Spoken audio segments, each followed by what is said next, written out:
This is Dr. Sunstein and of NSPC Brain and Spine Surgery, and welcome to our podcast. I am here with my fellow spine bro. I'm Dr. Rich Obedian of Island Spine and Sports in Hicksville. All right, we have a special guest today. Very special. We have a special guest. We have Phil here, one of our patients, and Phil Yofi. Phil Yofi, yes, that's correct. Well, I wasn't going to give him the last name. Not necessarily that they like to maybe reveal that, but that's okay. We're very happy to have you here. I'm fine with that. Thank you. Phil Yofi's Russian. Phil Yofi is Russian, and we were talking about the fact that we have some Russian doctors in our group. So I'm used to kind of dealing with Russian people. And You're used to the Russian mentality? I have. The Russian mentality is very strong. Is it much different than the American mentality, do you think? They're very, they don't, one thing about the Russians. They're tough. They're tough and they don't complain very much. And they're strong. Very strong. They're very smart. Educated. They're tricky. You got to be on your toes with them. And sometimes they're loud. They can be. They can be very loud. And maybe in your practice. Especially after a few bourbons or drinks. But they become neurosurgeons, they become loud. So argumentative. Phil was a patient that we had both seen in the office who had originally came in with a history of back pain and leg pain.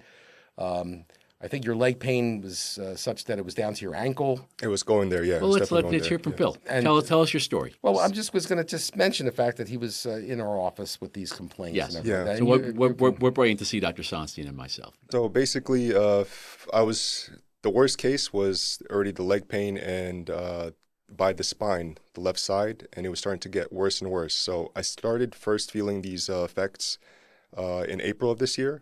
And I have a long history, like you guys already know, from working out with improper form. So little by little, over the years, I'd say over 10 years, I would get like an episode after the gym, it would hurt, and then it would usually go away. And it was just back pain? What do you mean improper form exactly? So like lifting, like a deadlift, I'd do a little bit, like ego lift, do a little too much with not the right form. My core would be a little bit out of place, and I would feel it right away. It's like a sharp. It's important to keep your back straight. Absolutely, yeah. Had I known that, hindsight, yeah, I would have done it differently. Yeah, I always caution patients with back problems to avoid overhead lifts. You don't want to do. It puts a lot of pressure on you. It puts Absolutely, a lot of pressure. Yeah. It increases the valsalva, increases the stress on the discs in your back, right? And it can lead to a herniated disc. But probably what you were experiencing when you had those episodes of lower back pain and not the leg pain. Mm-hmm. Was probably more. It could have been more muscular. It could have been a little bit discogenic, but probably more likely, especially when you're young, it's probably more likely to be muscular. And what's worrisome is when it starts shooting down your leg. I think something was brewing. Something definitely. It was a combination of things happening. So in April, I'm used to letting it go for a month and then it'd get better. In April, it started hurting, right, and then it continued for a month. And I was telling myself maybe I'll wait another month. I'd see some improvement, but then it started to travel a little bit. I couldn't bend over. I noticed when I'd be brushing my teeth or I'd sneeze, I start to feel pain in the lower back. And flexion. Then, and around. And what was worse, the leg pain or the back pain? I want to say it started off with the lower back pain by the left of the tailbone. Was initially worse. Right, and then it started going into the leg. It started going slowly into the back of the thigh, and slowly into the Achilles, where it was getting really bad movement. Basically. Yeah, that's a particular distribution of the nerve. Right. You having trouble walking? Not too much, but I started dragging my feet towards August. Yeah, that's when I had to go to the ER. Around then, so in the span from April to around August, that's when it really I noticed it was. You were being treated. You were having some treatment in that interval. Between when you had seen us and had eventually gone to the. He had traveled. He had even been to Russia. I've been to Russia, so that's what activated probably. Where were you in Russia? In St. Petersburg. When were you there? This was June, beginning of 4th of July weekend. I came back. I came back July 3rd. You were there for pleasure or for business? To see family. To see family. I have all my family there. My uncle specifically. You were born in St. Petersburg? I was born in St. Petersburg, and we moved when I was 9 months with my family. I really want to go there. It's nice. It's pretty. And how did you get there? I mean, it's hard to get there though. What was your travel? To go to Russia now? You mean? Well, no, right. How did you get July? there? So yeah, in June, July, it was hard to get there. We had to fly to Warsaw, to Poland, and then take a small plane to Estonia. Because you're a U.S. citizen? I am a U.S. citizen. Yeah. You're no longer you don't have to carry a Russian passport. No, we had to, or my folks had to give that up when they traveled to the U.S. when they immigrated to When the they U.S. immigrated. Yeah. Got it. Was it like a small little, like, was it a jet or was it like a propeller plane to go to Estonia? It was a jet plane. It was A a jet smaller plane. one. Yeah, I think the seating was 2x2. Okay, so it was a smaller, it was a but it was a small one. jet. Yeah, it was a And you jet. jetted to Estonia, which must be not that far a flight from Warsaw. I'd say 45 minutes. As soon as you go up, you start going down already for descent. Right. Wow. And how far is Estonia from St. Peter? It's another flight? It's you have to take a car. You have to physically cross by foot, and customs are hilarious on the border. It's like an adventure. It was. Yeah, they You have to did cross it. by foot? What about driving? So we drove to the border, but you have to, Get out of the car and get out of they the can car and inspect travel. you. Yeah, you got to. And then what happens after they inspect you and they say you're clear to go? That's it. Then there's another car waiting for us. So you call a company basically beforehand, and Oh, so you have it's to like a give taxi. up the car right there? We didn't rent the car. It's like a company that takes you to Travels the you, yeah. Oh, from okay. Estonia airport to the border, and then from the border, it's another driver to St. So Petersburg. the driver picked you up. Right. Yeah. You're the driver. Yeah. So it was Not renting a car no, in no, Russia. no. It was 3 It's a hours little to get complicated. there. Yeah. International travel. Wow. Europe. And you had it all arranged for, and it was all set up, and so you could actually, you were picked Do up. you need Yeah. a visa to go to You Russia? did need a visa. You need a visa. Yeah. We need a visa. Pretty straightforward. I think it was 3-year visa we did. I see. So we have family there, so it's not that big of an issue. They do some checks on you, and then they interrogate you, and then it's fine. What do they ask you? What is like, yeah, what was we're curious. This is like they're funny. interesting. They're like It's international intrigue. so you wait for like 2 hours, and then finally, my dad went through, but it's me and my mom. They interrogated. They call you in, and then very friendly guys. It's like a younger than me, a guy in plain clothes, and he's saying basically he has my passports, he has my info, and he's saying, "How's our friend doing, Mr. President? What brings you Trump? here?" Yep. And then he asked me to unlock the phone. He plugged something in, and he's just asking me simple questions. He Where was it was checking going. your phone? Yeah, they check your phone. What are they checking for? Like social media or I believe so. Yeah. interesting. Wow. They To throw see in if you're like something. could be a problem. Listen, person. To see if you have the U.S. if you're a CIA agent. Exactly, you're a yeah. spy. So I'm like I speak Russian, so they're probably You're a- thinking, yeah, yeah, U.S. You're passport. a risk. Yeah, so, but they were fine, they were friendly, they asked questions, and then they Did they ask you about religion or anything like that? No, more politics, and More they were, politics. Did they ask if you're a Democrat or Republican? they Or a didn't, Trump supporter? yeah, they didn't ask it like that, so, but so obvious, but they made it seem like but they were kinda- they were very Trump friendly. It seems. definitely, yeah, they're definitely They Trump like friendly, Trump. yeah. And this was during I believe, Ukraine the war. fires, yeah, or there were some kind of riots, I believe, in There were riots in L.A. was it, or something like that? there was a lot of Palestinian riots going on Also, in California and all over the country. yeah, I believe so. It was during I that don't, time. I don't Israel. recall like Russian riots. It wasn't Russia. No, No, they weren't. and I'm like a protest of the Ukrainian riots. No, it was the Palestinian. I believe that's so, that's yeah. sort of overshadowed everything. But anyway, you got there and they let you through. Yeah, but during that flight, like 30 hours in transit, the whole thing, my back was really, really going. Were you having leg pain then too? Yeah, definitely. I was getting leg pain. It was getting worse. It was getting worse. So you finally made it to your uncle's place, and now you're miserable with severe leg pain. Yep. It's getting weaker and number. And What did you do? Did you get he get takes help you, in he Russia? takes you to a pain specialist there. Pretty much, yeah. So we arrived like at 1 a.m. and then I woke up. I slept on the sofa. I woke up broken, and then he said, "Let me take you to a place that my cousin was saying they're gonna make you feel like new. It's like a massage guy."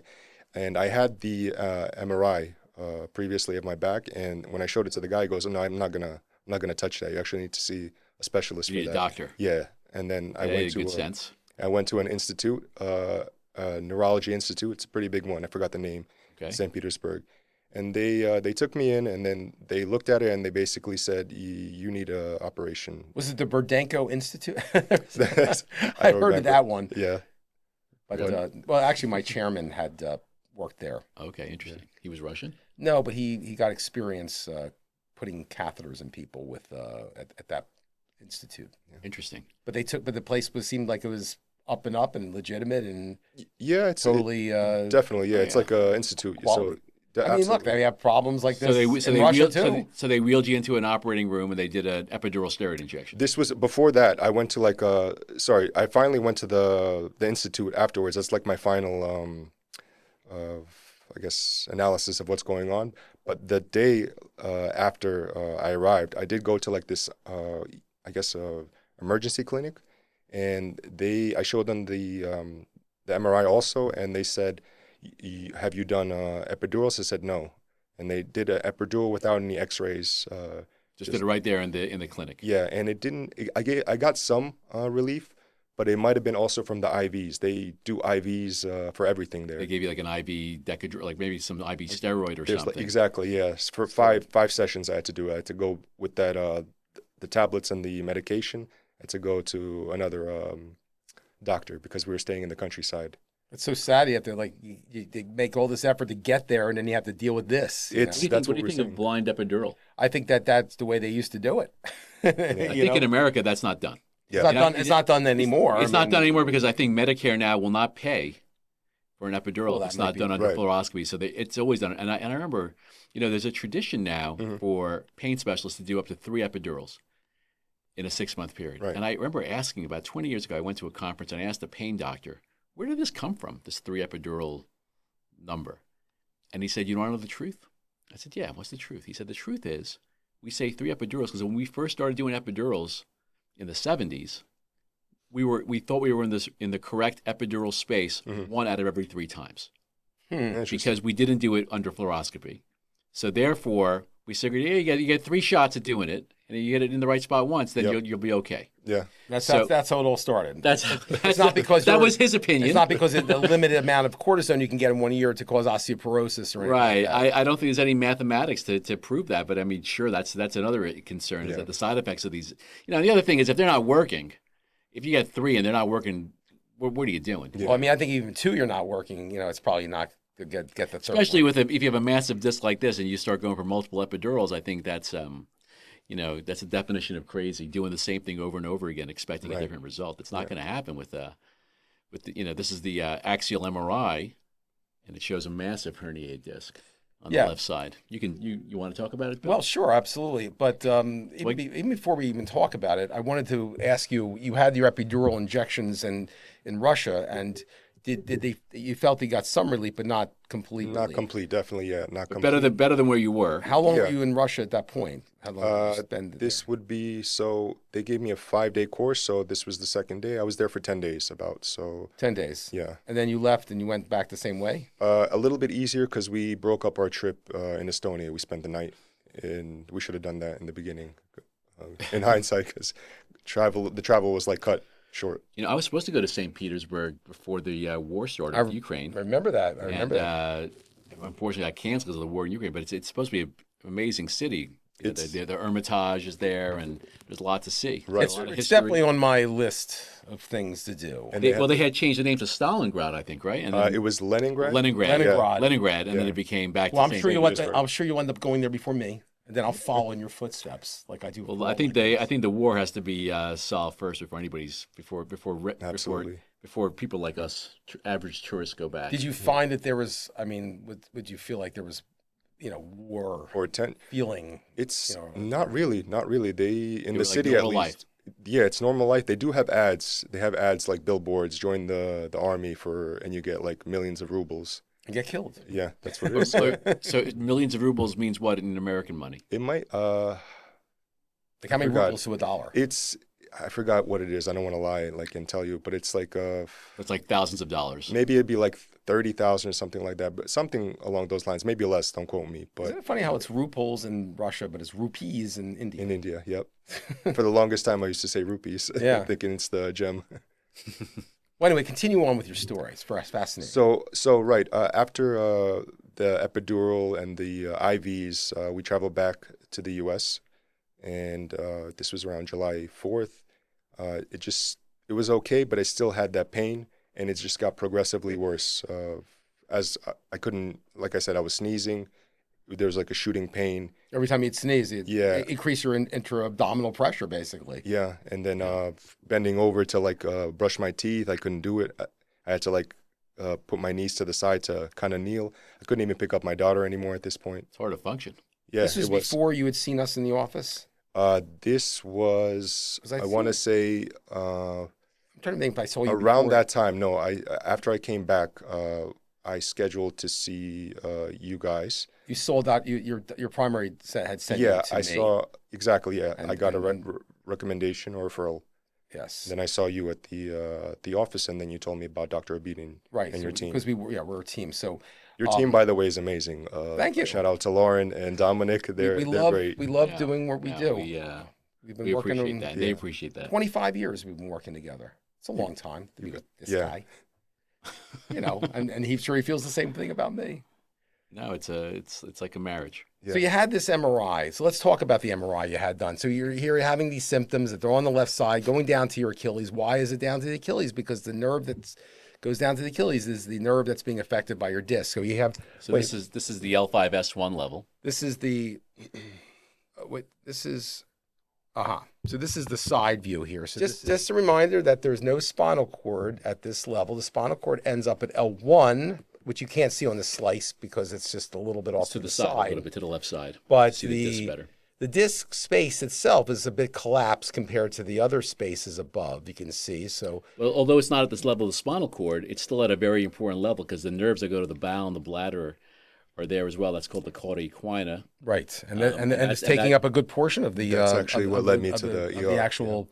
And that's what canal. He ended up starting to get some urinary symptoms. That disc is grayish, which indicates that it's a softer type of disc because it's got some fluid in it, which basically means it's sort of a fragment of the disc is like a jelly donut. Then that's the jelly that has come out, and that is causing compression of the descending nerve root, which is the S1 nerve root. This is the hernia, which goes to the Achilles and the calf, and supplies your ability to push your foot down like to push on a foot on a pedal. Right, and this is the canal, the cauda equina area. This is the nerve root. On the right side, it's wide open. The left side, you don't even see it. It's obliterated. Part of it could be also affecting the L5 nerve root, but I think it was mostly an S1 type syndrome, which is. But if you look carefully at that sagittal cut, you can see he has a little bit of a bulge at L4-5. Right, and we don't have the axial to show, but he also had a bulge, and it was worse on the left side. It was eccentric to the left. So we felt that there was obviously something that was causing an effect on the left at L4-5 too, but the main event was the L5S1 disc herniation. So you actually ended up going to the emergency room. I did, yeah. Because of the urinary symptoms. Yeah, I said that was the last straw already. Yeah, and that's a significant problem. That's consistent with a early cauda equina syndrome where you have crushing of the nerves that go to not just to the leg but also to the bladder. And that's a surgical. That's what you were experiencing. You were experiencing some urinary symptoms. That's what led me to go. Yeah, because you were having urinary retention. It was just after the trip, it was getting worse and worse and worse. Yeah. Yeah. So everybody talks about incontinence, but really the incontinence is an overflow incontinence. Mm-hmm. They have retention. They can excrete the urine as well, and then you get overflow incontinence. But the first symptom is really the retention, the urinary retention. So that's what he's experiencing. I also thought maybe it would be because of the meds. I was on gabapentin at the time. Some of these meds can affect the ability to urinate. I mean, narcotics can definitely do that. Can definitely cause essentially everything to slow down. But it definitely got worse. Yeah. So you had he came to the ER at NYU at Winthrop, and we took him to the OR. We took him to the OR very quickly. Given his urinary symptoms. We did a laminectomy. I think we did a laminectomy going from L4 to S1 because we wanted to make sure that the nerve from that disc above was also decompressed. Right. So we wanted to make sure the L5 and the S1 nerve roots were completely decompressed on the left side. And we did that, and we took a good amount of the joint to really fully decompress you, and we ended up adding a little bone dust on the side to give you more stability over time. That was interesting, when you told me about that. Yeah, it's called an in situ fusion. But that's really, that is if you're having a steak dinner, that's a side compared to the steak, which is the main event, which is getting rid of that disc herniation, which was underneath the ligament that holds everything in place, but it was pushing from underneath from the front and crushing the nerve. And therefore we had to do the surgery, you have to find the nerve. That's very important, and separate the disc from the actual nerve itself, because you want to make sure you're free and, from any, what we call adhesions. And we took out the disc. It was a very satisfying disc to take out. You had a big chunk of disc. It was took out. Massive disc, huge. We love taking out the disc. When we remove the disc, we hold it up and say, "Hey, this is the problem." Yes. Might this be the problem? Might this be the problem? Yes. And Yeah, it's a very satisfying thing as a spine surgeon to take because you know immediately you got the pain generator.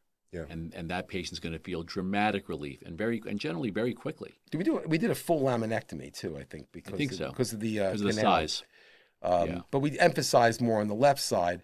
People always ask me, what's the difference between a laminotomy, laminectomy, discectomy? It's the same thing, basically. We're removing some bone to get a window to get in there to do what we need to do. That's really what it is. It's the degree of how much bone that you remove. Yeah. How much of the lamina you remove. And how much of the bone did I lose? You lost some of the bone that basically is the back wall of the canal. Okay. Which you don't really need to survive, like an appendix. Right. You have all those tissues above it which protect you anyway. And you have gaps to start out with in the spine anyway. So people always are like, aren't you going to put it back? Yeah. You just can't put it back. That was my first thing, actually. I was thinking, what's the least invasive way to do this?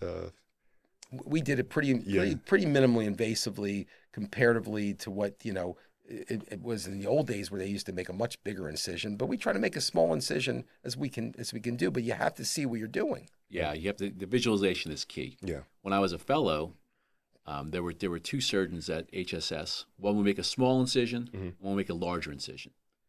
And this one who made the small incision would say, well, my patients do better post-operatively because they don't have as much scar tissue. It's a smaller incision. They can go home the following day. And I asked the one who made the bigger incision, how do you feel about that? He goes, that's complete nonsense because they're not going to feel that much pain. It's like 4 or 5 inches versus 1 or 2 inches. It's not that different. And if you don't see, like Dr. Sonstein said, if you don't visualize that nerve, your chance of a nerve injury is exponentially higher. And that's the one thing you want to avoid. They did a study on this actually in the New England Journal comparatively to the traditional open versus MIS, which is minimally invasive type. And actually the results favored the open procedure. Yeah, it's like carpal tunnel surgery. There's open carpal tunnel where you make a 2-inch incision, and there's endoscopic carpal tunnel. And when I was in training, there was a whole debate, which is better.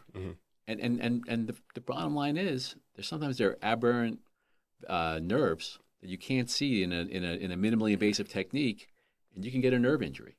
So if I always wonder what would I do. I always think what would I do if it was me or my family on that operating room table. And you really want your surgeon to have good visualization to see exactly what the problem is and get to it and repair it. Some of these people, some of these surgeons are getting very slick now with their retractors and things like that to be able to get in there. But there's really no substitute to seeing that nerve and seeing that disc because you don't want to miss a fragment. You want to make sure you get all the fragment out. Makes sense, yeah. Because people they'll go after the surgery and they'll be like, I'm still in pain. And they have a retained fragment of and you don't want to have to go back and somebody. If you can avoid it, I tell you that much. Yeah, because when you go back, there's more scar tissue, there's more chance of infection, there's more chance of spinal fluid leak, there's more chance of complications. So I remember back in like 20 years ago when we were first working together, we used to do these discectomies through a tube. Yeah, we used to do the micro discectomies with the they're called MEDs. You're right. We used to do that. And a lot of doctors still do that kind of stuff. But it just never was as satisfying. And as far as I'm concerned, this is the way to go. I think it's safer. So how did you feel after the surgery? You had the surgery. So the first, I'd say week, the scar tissue was healing. So like you guys said, you cut my back. So I think the movement. Your back was a little sore? Yeah, it was confusing me. But how about your leg? The leg right away. The pain down the leg was gone. You knew there was something better. Yes. That, it was a better situation. And you went home the following day, I think. I think they admitted me, was it Thursday, and I went home, I want to say Sunday. Sunday? Yeah, I think I spent a night or two. Yeah, okay, that's fine. Yeah. We never have a problem with that. I mean, patients are always thinking they have to go home that day or whatever. To me, it's when they're ready to go home. If the hospital, they don't kick them out, the reason it isn't like we had a C-section or a baby and you got to go home like 2 days later. Yeah. Most are able to go home the next day, but sometimes people need an extra day, to get some more physical therapy, because the hospital has physical therapy and helps them really get back on your feet. Yeah, they did that with me. I remember it was a trip to try to walk again, like small little steps. It's a weird feeling. You have to relearn how to basically walk again. Yeah. But the rehab at NYU Winthrop is really excellent. The physical therapists there are really top notch. They get you up the day of the operation. They should really give us more block time for the amount of times we've touted NYU Blanco and Long Island. I tell you, if anybody's listening, we really have been promoting that It's a hospital plea for more system. block time. Yeah. Yes. Um, but so you were happy with the hospital stay, I was, yeah. and then you went home. Probably had some pain medicine for the incision in the back. Yeah, I had pain meds. I forgot what they prescribed. Usually like a Vicodin or Percocet, something I believe oxycodone. so, Oxy, and Yeah. then they also, I had the gabapentin and I guess some other Muscle Like a relaxer. muscle relaxant. Yeah, there Yeah, you go. generally we try to wean you off the gabapentin and the muscle relaxer and even the narcotics as Yeah. quickly as possible because they can be addictive and Absolutely, yeah. they can affect you in other ways that we would like to avoid. The point of the operation is to get you off these medications. The meds, yeah. And I thought fairly well. You guys did fairly well because I got off of the tablets. I think I still had leftovers within like I'd say 2 weeks. You had your surgery in sometime in August, Right. correct? So right now it's been getting towards We're 3 months. almost 3 months, Halloween, so we're Getting over towards 2 months. Well, let's see, the September, October, yeah. So 2 and change, I think. So 2 months. So how long do you think? Because patients always ask this kind of thing to me: is how long does it take to recover from something like this? How long do you think it took you to recover from the surgery? So I kept reading 3 month mark. That was my magic number. I was thinking in my head. The first 2-3 weeks were a little, rough. I'd say the first 2 weeks, but then the light at the tunnel around like 2.5-3 weeks, right before I saw. That's when you turn the corner. Yeah, right before I saw you. So that's what we usually tell people. Come and see me about 4 weeks later. Yep. Right. So And you just don't like have to that. hear them basically miserable. Yeah. You just reassure them it's normal. Give it some more time. It's okay. That's good. So for 3 weeks, it started turning around for you. That's Yeah, good. 3 weeks. But the leg got away right away, but the back pain started The getting. leg is usually the most disabling thing. People can deal with incisional pain, but if they get rid of that terrible leg, And did nerve type pain. And did the urinary symptoms get better too? I right didn't away? even notice any issues. They got anymore. better Yeah, well, immediately. after the anesthesia, I had a little issues, but that's, I think, due to the anesthesia the first night, I'd say. Afterwards, it was fine. That's good. That's Yeah. really good because it's not always. It's the one reason why code equine is an emergency is that if you don't get to it quick enough, Yeah. it can become permanent. And That's- that's a bad thing. That's a really bad thing. That's where I felt I was heading. Yeah. In, Well, it's a in good my thing you went hindsight. to the emergency room and got it Yeah. done right away. And It's a good thing it didn't happen in Russia. well, Yeah. I'm sure they have plenty of good Russian surgeons there to do that. Actually, back to the Russia thing. I'm just curious because you're American. I have a U.S. passport. and yes. you have U.S. passport. So and you have U.S. insurance. So did they just charge you cash? Rubles? Unbelievably cheap. The medicine. Unbelievably cheap. Unbelievably cheap. Yeah, it's just cash. How much did an epidural steroid injection cost in Russia? I know that I got like a 3-week supply for like $80 of Of the meds. medications. Yeah, and $80. it's like- Okay, that's pretty cheap. It's like 5 or 6 cocktails of stuff. The epidural. The price of meds in America is crazy. Yeah, You know, the I mean, some epidurals. patients come to me, and I'm shocked sometimes that it's $1,000 for a month's supply of certain medications. You have to go to Russia just to get the medications. Is that be able to you know? afford we used to have patients who were going to like Canada who were getting their meds online because Yeah, it was Yeah, cheaper. yeah. But I don't know if that's legal. I don't. And they sell a lot of medications over the counter that we normally would never. You sell got over the to be counter. worried about fake medication The quality, right? And the Yeah. quality, yeah. That's probably the biggest issue. But so when you had the epidural, they charge you for that as well up front, or They did, yeah. It's like a hospital visit. The epidural, it wasn't, nothing stood out. I forgot how much it was. Maybe like, same thing, like, I want to say like under $100. so it's totally affordable there. Yeah, it was. Pretty cheap. But they don't do it under fluoroscopy.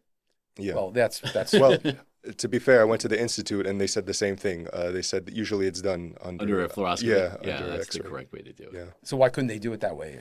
So the first place is more of like an ER I went to that they just wanted to give me the IV and then give me something, a little bit of a relief, I guess. Right. Yes, they probably didn't give you an epidural. I doubt it. They gave 2 shots, yeah. Two shots, maybe One like a numbing toral and then, shot and one. Well, I Something mean, like for the epidural, you mean? yeah, But it was in your back, and it was in the back. okay. Yeah. So it must have been an epidural, was- cortisone injection. or maybe it was just in the muscle. Who knows? Yeah. Who knows where that fluid, that steroid ended up? Yeah. You get some systemic effect from a local injection. So, But it wasn't 100%, I remember. yeah, I'm sure. Yeah. So then when did you start any physical therapy afterward, or how did you manage your recovery? No, I've been taking it easy. I'm trying to move. Like the first 2-week period, I was trying to move. I would get tired. I'd get very tired. I think they said like, was it every 15, 30 minutes, move a little bit, and You want to prevent a not for blood long. clot and problems of like immobilization. Yeah. Did your strength come back right away in your foot and the Uh, sensation? the foot was fine. The foot was fine. It was just getting out of bed because of the muscle. So the strength came back pretty quickly yeah, too, yeah. and same with the sensation. That's good. Yeah, the sensation definitely. Yeah, because it was numb. Yeah, he had numbness and he had some mild weakness of the foot strength. I remember that was one of the things. Yeah. That's great. Now I do a few tests every now and then when I'm laying. I lift my left foot. It's almost at 100% with my right. Can you walk on your tippy toes? I can, yeah. That's the ultimate test. That's the real test, Yeah, exactly. if you can walk on your tippy toes after a L5S1 massive disc herniation, it's Yeah. pretty much 5 out of 5 strength. Plus, he's an athlete. What kind of sports did you?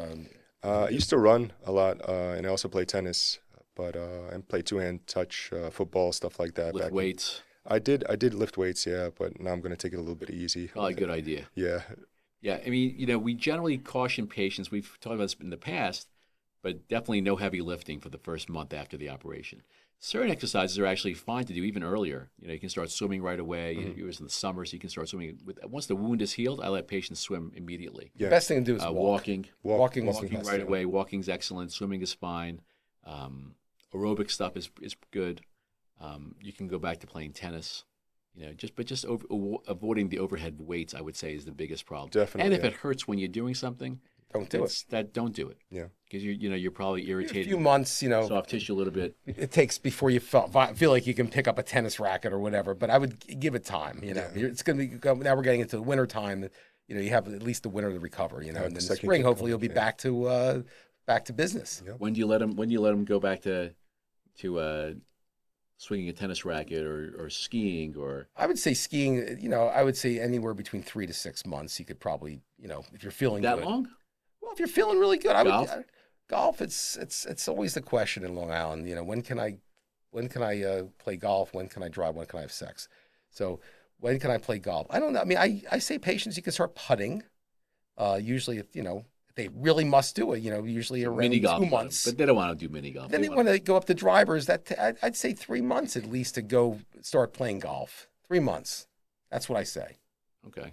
Maybe that's a little bit conservative, but I feel like that's what's necessary because you have a twisting motion. Yeah. You don't want to re-herniate the Right, disc.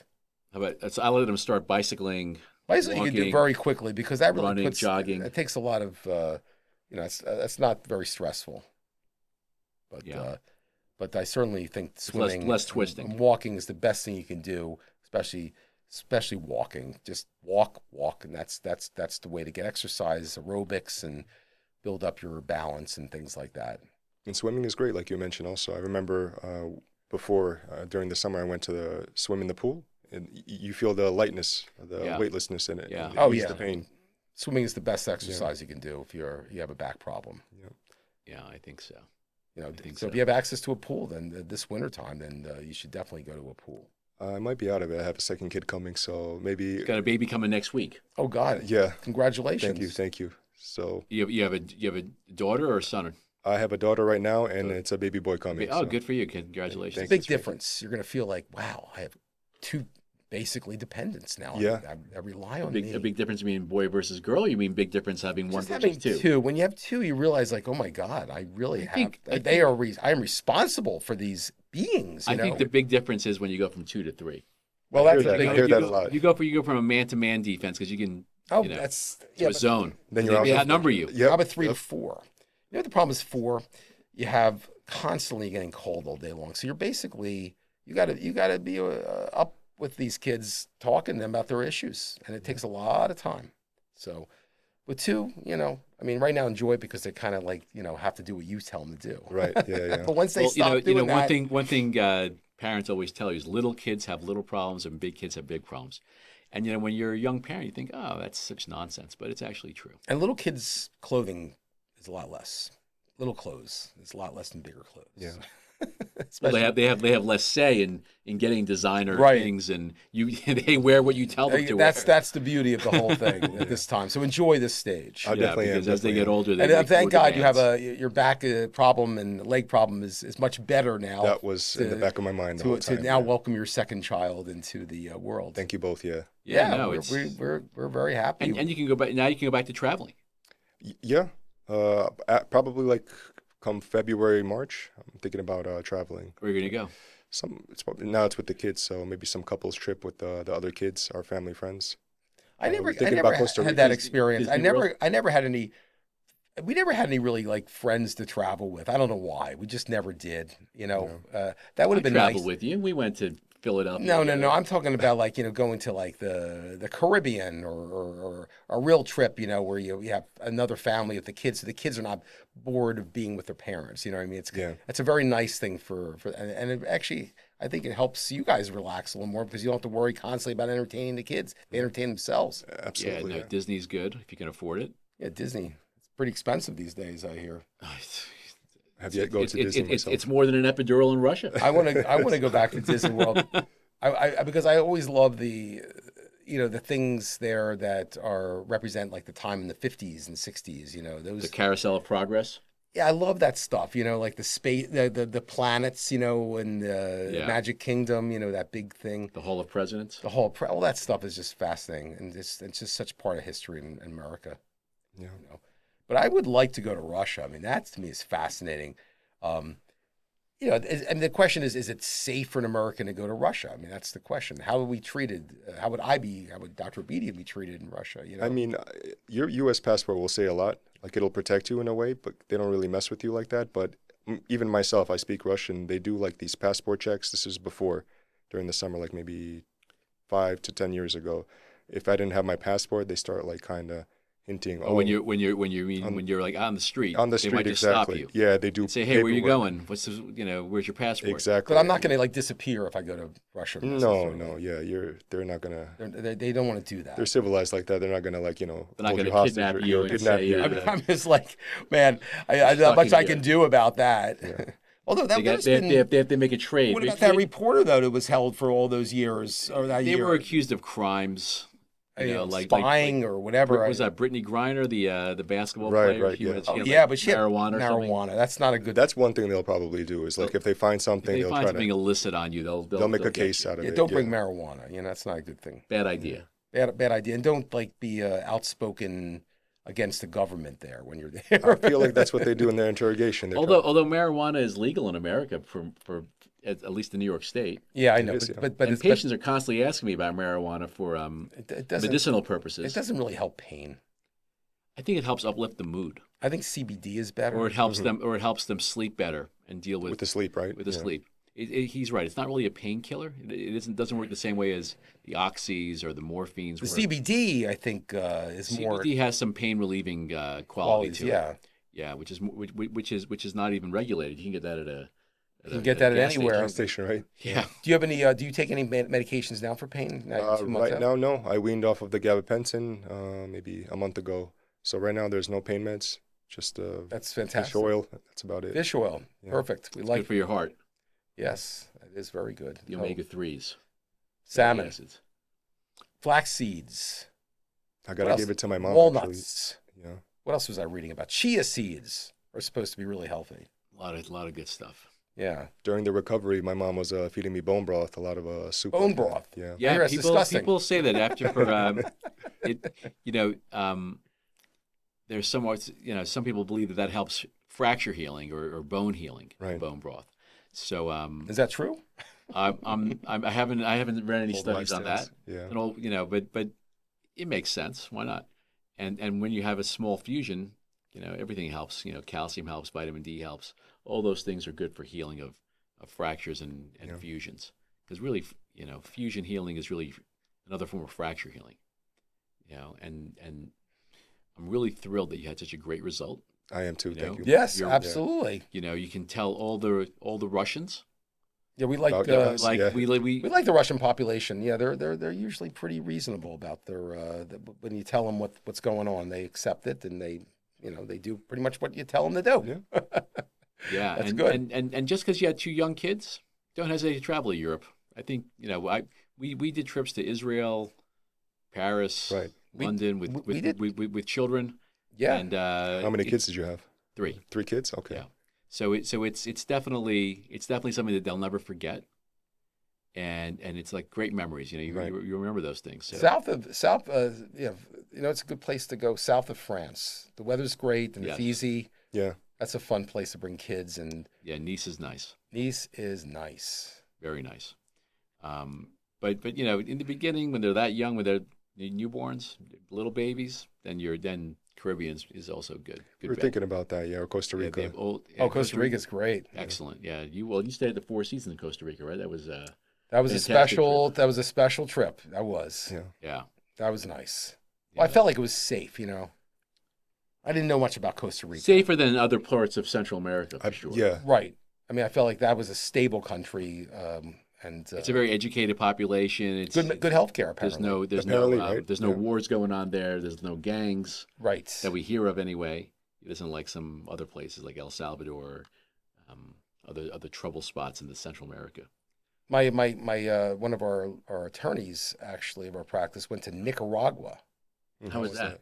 He loved it. He thought it was amazing. I mean, it's Yeah. supposed to be like the next Costa Rica, but I don't know. My PA just went. Dominic just went to El Salvador. Well, that's probably Did it the really? safest Recently? country in the world right now, right? I mean, They've got a new president, but and he had said it was a fantastic trip. We stayed in an Airbnb right on the ocean, and Very nice. he said it was really amazing trip. So and beautiful, beautiful.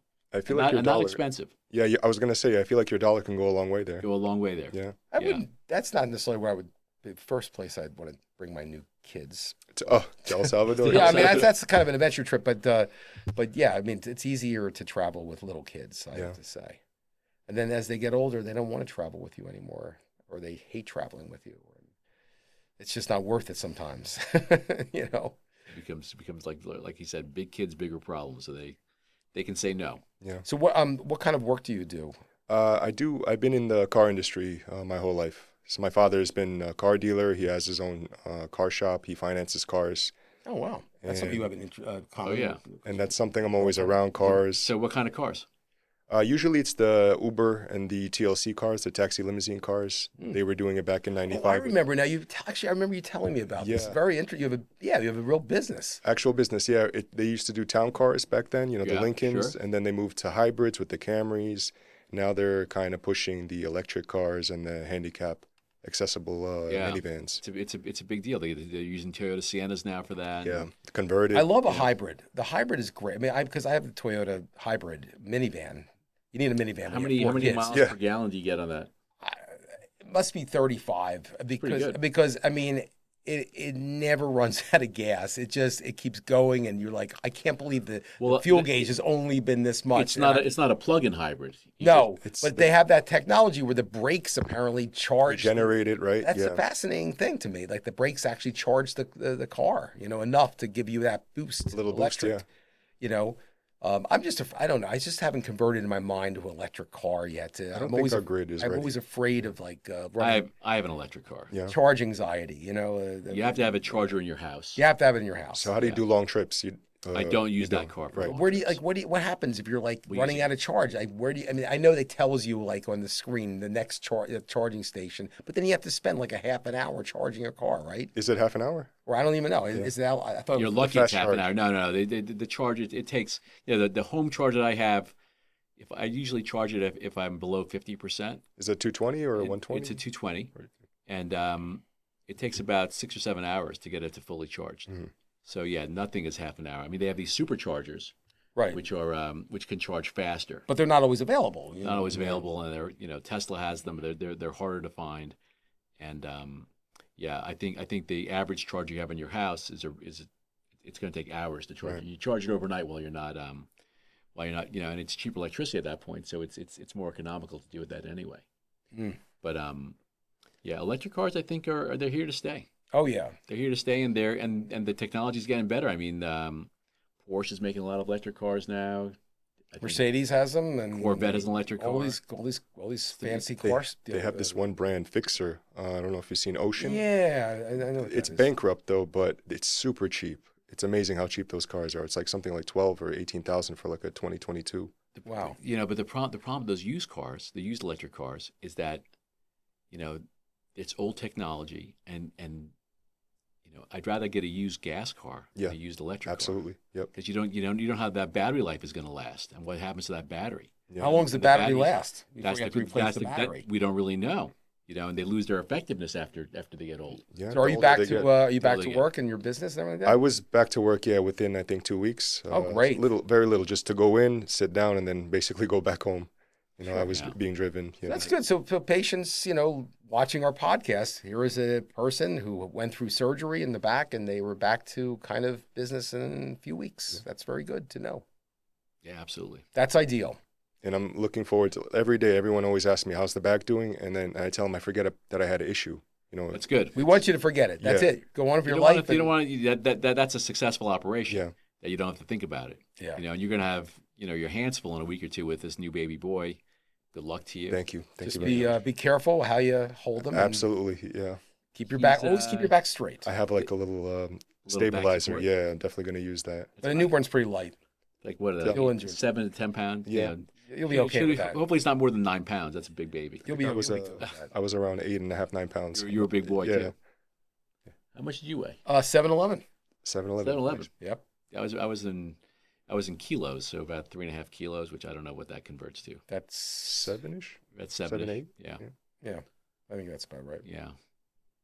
Well, it has been a pleasure having you here. Thank you very much for having You me. came in a really nasty weather outside. We have like a nor'easter I know. going there.